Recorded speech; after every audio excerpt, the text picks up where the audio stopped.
লালমনিরহাটের আমজল সীমান্তে বিএসএফ এর গুলিতে বাংলাদেশি নিহত। এই যে আজকের আজকের ঘটনা, এটা 14 মে 2026, নিউজটা আপনারা দেখেছেন।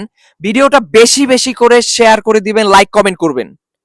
এখন চুপ থাকার সময় না। আমরা এই ধরনের জিনিস যদি বরদাস্ত করে আমরা যদি কিছু না বলি, তারা আর কিছুদিন পরে আমাদের ঘরে ঘরে ঢুকে মনে করে নির্যাতন করা শুরু করবে। হ্যাঁ, করবে ভাই, করবে। ভিডিওটা শেষ পর্যন্ত শুনুন। করবে, অবশ্যই করবে।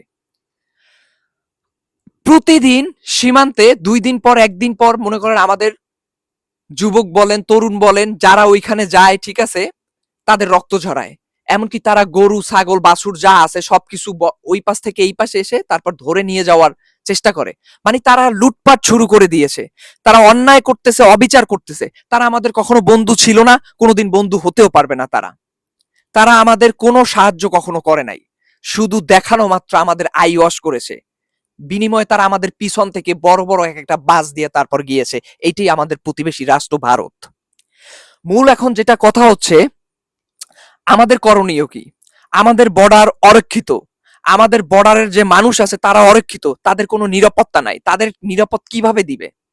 প্রতিদিন এইভাবে রক্ত ঝরবে বর্ডারের পাশে। আর মনে করেন পতাকা বৈঠক হবে, সেখানে মনে করেন কিছু কথাবার্তা হবে, আলোচনা হবে, টেবিল বৈঠক হবে, এইসব করে টোরে নাটক পাঠক বুংবাং শেষ করে আবার পরের দিন আবার আরো আবার রক্ত ঝরবে। আমরা কি এইভাবে দেখে যাব? এইভাবে যদি রক্ত ঝরতে থাকে, আস্তে আস্তে তারা আমাদের ভিতরে প্রবেশ করবে। ভিতরে প্রবেশ করে আমাদের ঘরে ঘরে ঢুকে তারা রক্ত ঝরানোর চেষ্টা করবে, আমাদের মা বোনদের ইজ্জত লুট করবে। তারা এই উগ্র জয় শ্রীরাম স্লোগান দিয়ে, এবং এই যে মোদির বিজিবি আছে এবং তাদের যে উত্তরসূরি আছে, তাদের যে মনে করেন এই যে অবৈধ বর্ডারের পাশে, বাংলাদেশ বর্ডারের পাশে যেই সকল আছে মনে করেন বিজিবি, তারা মনে করেন প্রবেশ করবে, অচিরেই প্রবেশ করবে। এবং আমাদের সেটা তাকাই তাকাই দেখতে হবে, কারণ আমাদের ডিফেন্স করার জিনিস লাগবে। তো আমাদেরকে তো মনে করেন প্রতিরোধ গড়ে তুলতে হবে, ইভেন কি আমাদের প্রতিবাদের ভাষায় কথা বলতে হবে। তো এখন এইটা তো আমাদের পক্ষে করা সম্ভব না। আমি একজন সাধারণ নাগরিক হিসেবে আমি আমার স্থান থেকে আমি আমার যতটুকু সম্ভব আমি প্রতিবাদ করে যাচ্ছি। কিন্তু এইটার দায়িত্ব বাংলাদেশ সরকারের, যে আমার সীমান্তে একটা রক্ত ঝরছে, আমাদের এখন কি দায়িত্ব কর্তব্য। পতাকা বৈঠকে এই সকল সমাধান হবে না। কারণ ভারত এমন একটা রাষ্ট্র, যেই রাষ্ট্রের, পশ্চিমবঙ্গের কথা আমি বলতেছি, যে তারা মনে করেন এই পশ্চিমবঙ্গটাকে এবং আমাদের এই যে পূর্ব বাংলা, বাংলাদেশ, আমাদের স্বাধীন বাংলাকে তারা মনে করেন আবার গুজরাটের মতো করতে চায়। হ্যাঁ, তারা মনে করেন ওই যে মরুর দখলদার যে হায়না আছে, তারা যেভাবে করছে মরুর বুকে, ঠিক ওইভাবে করতে চায়। এইটা শুভেন্দু অধিকারী নিজে বলেছে, নিজের মুখে বলেছে, এবং তারা সেই পথে হাঁটছে। কিন্তু আমাদের প্রতিরোধ করার মতো কিছুই নাই। আমরা কিছু করি না।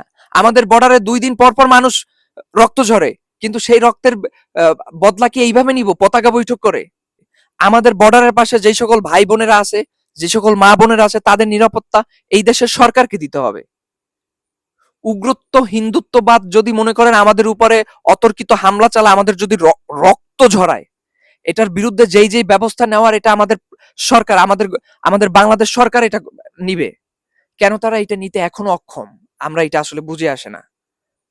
যত দ্রুত সম্ভব এগুলার মনে করেন নিশ্চিত করতে হবে সাধারণ মানুষকে, যে আমরা কতটা নিরাপদে আছি, এবং আমাদের যদি একজনের রক্ত ঝরে বিনিময়ে আমরা কি করব, এটা তাদেরকে নিশ্চিত করতে হবে বাংলাদেশ সরকারের। এভাবে প্রতিদিন রক্ত ঝরবে আর আমরা সেটা দেখে যাব, এটা আসলে কোনোভাবে মানা যায় না। আসলে মন মানে না। আমরা শুধু চিৎকার করি, এই যে চিৎকার করি, কিন্তু এই চিৎকারে কোনো ফায়দা নাই যদি মূল কার্যক্রম না হয়। যদি এই রক্ত খেলা যদি না থামাতে পারে, তাহলে এই চিৎকারের কোনো মূল্য নাই, ভিত্তিহীন। হ্যাঁ।